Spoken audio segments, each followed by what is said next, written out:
죄에 대한 말씀을 연속으로 나누고 있습니다. 벌써 29번째인데요. 이제 겨우 11번 남았습니다. 언제부터인가 제가 자꾸 몇 번 남았는지를 세기 시작했어요. 설교자도 이렇게 어려운데 거룩해지기 위해서 애쓰고 기도하고 또 하나님과의 관계를 조금이라도 더 회복하고 가까이 가기 위해서 새벽마다 나오시는 여러분들을 사랑하고 존경한다는 말씀을 드리고 싶습니다. 조금만 더 최선을 다해서 40일 개근의 영광을 차지할 수 있기를 주의 이름으로 축원합니다. 죄라는 것에 대해서 묵상하다 보니까 참 여러 가지 것들을 보게 되는데요. 성경을 가만히 보면 하나님께서는 사랑하시는 자녀들이 죄악 가운데서 편안하게 지내는 것을 못 보시는 것 같아요. 그래서 우리가 그 마음속에 삶이든 우리의 마음속이든 하나님은 뭔가 우리가 불편하고 어색하고 혹은 아프도록 만드셔서 자꾸만 죄를 깨닫고 죄로부터 떠나도록 만들어 주십니다. 그걸 역으로 말하자면 죄를 짓고 있고 죄 가운데 있는데도 정말 우리 집처럼 포근하다 그렇게 느낀다면은 이거 우리 정말 바짝 긴장해야 됩니다. 그런 우리가 그렇다면 우리가 하나님으로부터 굉장히 거리가 지금 멀리 떨어져 있다는 이야기거든요. 그래서 영국 청교도들 가운데 하나인 존 오웬 박사가 이런 말을 했습니다. 나는 어떻게 해서 참된 신자에게 죄라는 것이 가장 큰 짐이요 슬픔이요 고통이 되지 않을 수 있는지 모르겠다.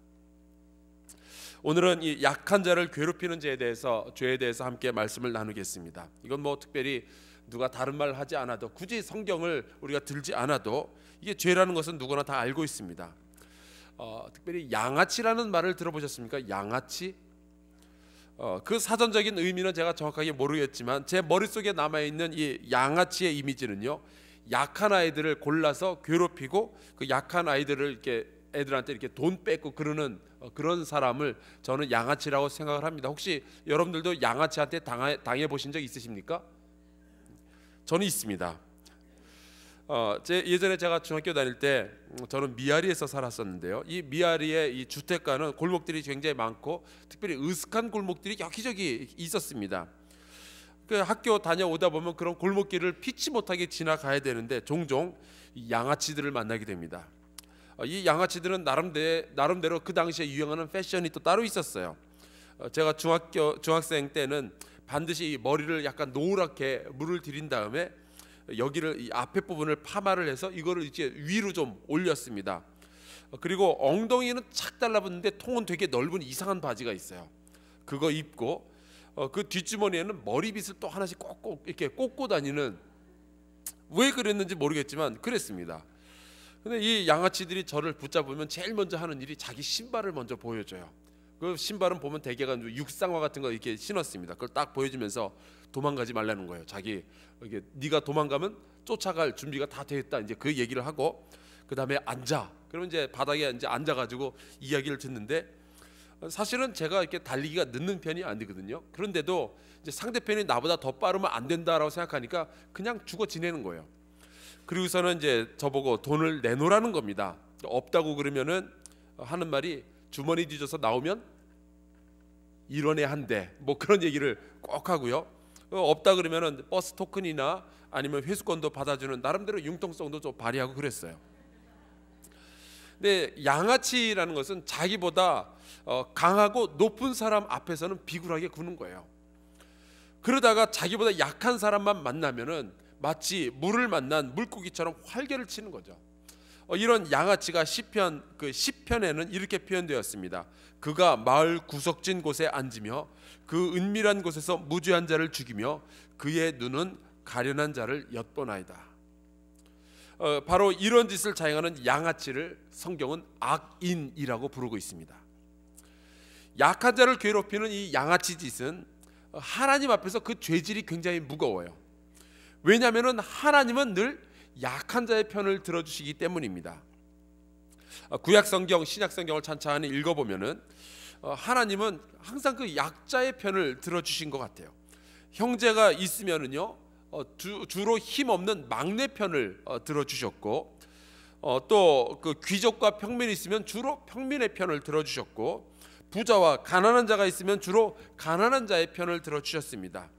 그래서 하나님의 별명이 고아와 과부의 아버지예요. 그러니까 약한 자를 괴롭히게 하면 굉장히 위험할 수 있습니다. 왜냐하면 하나님께서 지금 편들고 계시니까. 내가 부자다, 내가 강하다 그러면은 살아남는 방법은 하나님 편을 들어서 약한 자를 도와주면서 살면 그게 가장 안전한 거예요. 이렇게 그 편을 들어준다라는 것은 굉장히 여러 가지 의미가 있을 수 있는데, 그 영국에서는 훌리건이라는 어떤 집단이 있습니다. 이 훌리건이라는 것은 주로 이제 축구 응원단들 중에서 그 좀 폭력적이고 그냥 자기 편만 최고라, 그리고 상대편 선수뿐만 아니라 상대편 응원단까지 매일 만나면 막 비난하고 야유 퍼붓고 그런 사람들이에요. 감정이 조금만 격해지면 주먹을 사용하거나 아니면은 뭐 주변에 있는 돌 던지는 그런 일들도 서슴지 않는 아주 위험한 사람들이에요. 이런 사람들 앞에서 이 훌리건들이 응원하는 팀이 있을 거 아니에요. 그 팀에 대해서 조금이라도 잘못 이야기하면은 이 훌리건이 주먹을 쓰거나 아주 난리 법석을 떱니다. 우리나라도 보니까 가끔 그 서울을 연고지로 둔 야구 팀들이 경기를 한 다음에 한쪽 팀이 지고 나면은 경기 끝나고 나서 나오다가 응원단들끼리 이렇게 싸움이 붙는 경우들이 종종 있더라고요. 왜 우리 편을 비난하냐 그러면서 한번 이야기가 나오면은 그냥 갑자기 패싸움으로 번지는 거예요. 물론 하나님께서는 훌리건 같은 분은 아니셔요. 하나님은 그렇게 과격하게 감정적으로 폭력을 사용하시는 분이 아닙니다. 하지만 하나님께서 하나님이 사랑하는 그 사람들에게 누군가가 해악을 끼친다면은 가만히 계시는 분도 아니에요. 그래서 자꾸만 마귀가 하나님의 자녀들을 괴롭히니까 어떻게 하시죠? 말세에 그를 무적행 지옥불에 던져 넣으시는 거예요. 그리고 혹이라도 어떤 사람들이 그 하나님께서 편들어 주시는 그런 사람들을 괴롭게 하면은 벌을 주시겠다면서 미리미리 성경 여기저기에다 말씀하셨는데, 오늘 우리가 같이 읽은 이 시편 말씀이 그 말씀인 거예요. 여기에 보면은 가련한 자라는 표현이 4번이나 반복적으로 나옵니다. 그리고 12절에는 그 가련한 자를 이번에는 가난한 자라고 표현을 했고요.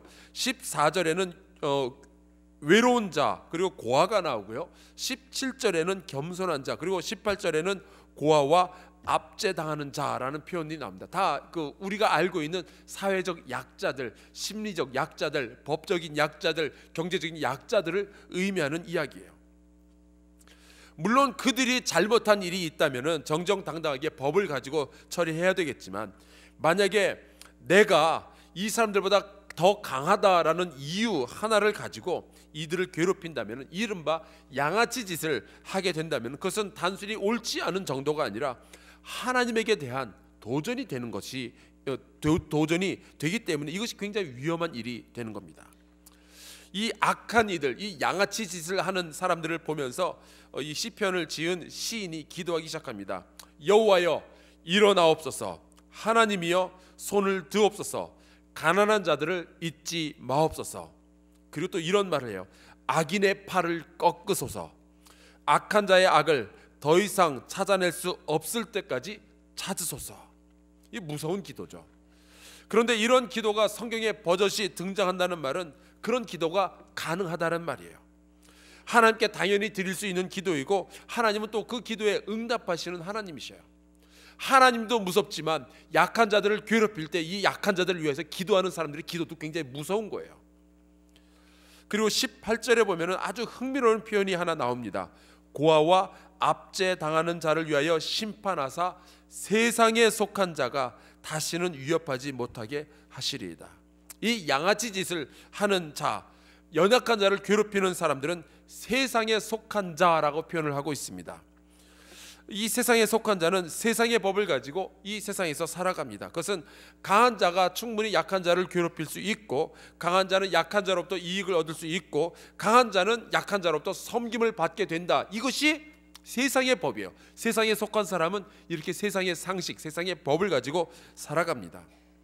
세상에 속한 자가 있다면은, 그렇다면은 하나님께 속한 자, 하나님의 나라에 속한 자들은 어떤 법을 가지고 살아갈까요? 당연히 하나님의 법이죠. 예수님께서 말씀하신 이 하나님의 법은요, 약한 자가 강한 자를 섬기는 것이 아니라 강한 자가 약한 자를 섬기는 겁니다. 부요한 자는 가난한 자를 섬기고, 많이 배운 자는 무식한 자를 섬기고, 권력을 가진 자는 나약한 백성들을 섬기는 거예요. 그것이 하나님의 법이고 세상에 속하지 않은 사람들이 살아가는 방식입니다. 교회 안에서도 이러한 법칙은 그대로 적용이 돼요. 믿음이 강한 자는 믿음이 약한 자를 섬기는 게 마땅합니다. 로마서 15장 1절에는 사도 바울이 이렇게 말씀하고 있습니다. 믿음이 강한 우리는 마땅히 믿음이 약한 자의 약점을 담당하고 자기를 기쁘게 하지 아니할 것이라.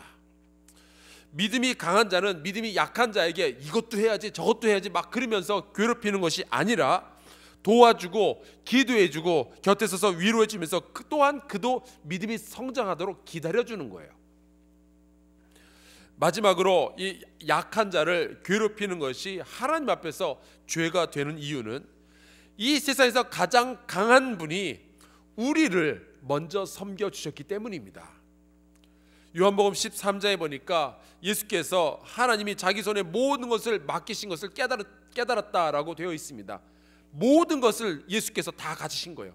하늘의 권세, 땅의 권세, 모든 것을 다 가지셨어요. 근데 그때 예수께서 가장 처음으로 하신 일이 세숫대에 물을 떠다가 제자들의 발을 씻기신 일입니다. 그리고 하시는 말씀이 너희도 섬겨라, 서로 섬겨라. 내가 먼저 본을 보였지 않느냐. 강한 자가 약한 자를 섬기는 것이 맞다. 선생이 제자를 섬기는 것이 맞다 말씀하셨어요.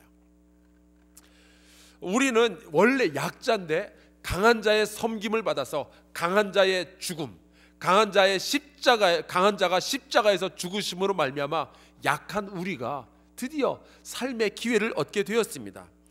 예수님 때문에 우리가 목숨을 유지하는 사람들이에요. 마태복음 18장에는 어떤 빚진 자의 이야기가 나옵니다. 이 사람은 다른 사람도 아니고 임금에게 1만 달란트라는 어마어마한 돈을 빚을 졌어요. 그때 이 사람이 그 임금 앞에 나아가서 엎드려 절하며 이르되 내게 참으소서 다 갚으리이다 싹싹 빌었습니다. 비굴하게 빌었어요. 그때 이 자기보다 강한 사람 앞에서는 그렇게 겸손해서 겸손하게 처신을 해서 빚을 다 탕감을 받습니다. 그런데 이 사람이 자기보다 약한 사람을 이번에 만난 거예요. 그때 그는 양아치로 돌변을 합니다. 그 사람의 목을 잡고 결국 그 사람을 옥에다가 가두어 버렸습니다. 이 사람에 대해서 알게 되자 임금이 이렇게 말합니다. 내가 너를 불쌍히 여김과 같이 너도 내 동료를 불쌍히 여김이 마땅하지 아니하냐 하고 이 양아치 자식아. 그 뒷부분은 제가 하는 거고요.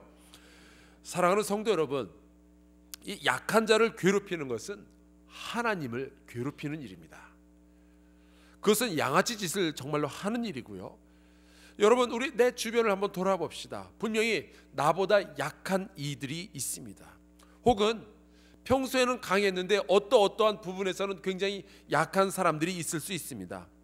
그들이 약함을 보일 때 우리가 공격하는 것이 아니라 내가 그를 섬겨주어야 할 때가 되는 겁니다. 갑질하고 양아치 짓하는 것, 그것은 하나님께서 굉장히 싫어하시는 죄악이에요.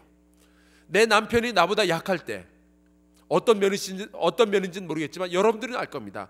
내 아내가 나보다 약할 때가 있죠. 그때 우리가 세상에 속하지 않은 사람이고 하나님의 나라를 기다리며 하나님께 속한 사람이라면 하나님의 법을 따라서 살아야 되는데 그것이 내가 강할 때 약한 자들을 섬겨주는 겁니다. 내가 강한 위치에 있을 때 내 아내나 내 남편이나 내 자녀나 내 친구들이 약한 위치에 있을 때 그들을 도와주고 섬겨주는 것, 그것이 마땅히 믿는 모든 사람들이 해야 할 일인 것입니다. 우리 이 시간에 함께 기도하도록 하겠습니다. 혹이라도 우리가 강하다는, 내가 높다는 그것 하나만 가지고 약한 자를 괴롭힌 일이 있다면은, 약한 자들에게 과한 의무를 지은 적이 있다면은 우리 그 죄를 회개할 수 있기를 바랍니다. 그리고 하나님이여 나로 강하게 하여 주시고 내가 강할 때 오히려 약한 자들을 섬길 수 있는 힘과 지혜와 용기를 더하여 주시옵소서. 이 세상에 속한 자가 아니라 하나님의 속한 자, 하나님의 법을 따라서 살아가는 자가 될 수 있도록 허락하여 주시옵소서. 특별히 우리 나라를 위해서 기도해 주시기 바랍니다. 이 나라에 강한 자가 약한 자를 탈취하는 문화가 너무나도 만연해져 있는데 아버지 하나님이 함께하여 주사 하나님의 법이 이 세상을 다스려 주시옵소서. 강한 자가 약한 자를 섬기는 문화가 이 땅 가운데 있게 하여 주사 이곳에서 하나님의 나라가 건설되어지게 하여 주시옵소서. 나의 일주일을 주님 앞에 드립니다. 내가 강할 때 약한 자들을 섬길 수 있도록 도와주시옵소서. 이 기도의 제목 가지고 또한 여러분들이 가지고 있는 여러 가지 기도의 제목 가지고 자유롭게 기도하다가 돌아가도록 하겠습니다. 주여, 크게 세 번 외치고 통성으로 기도합시다. 주여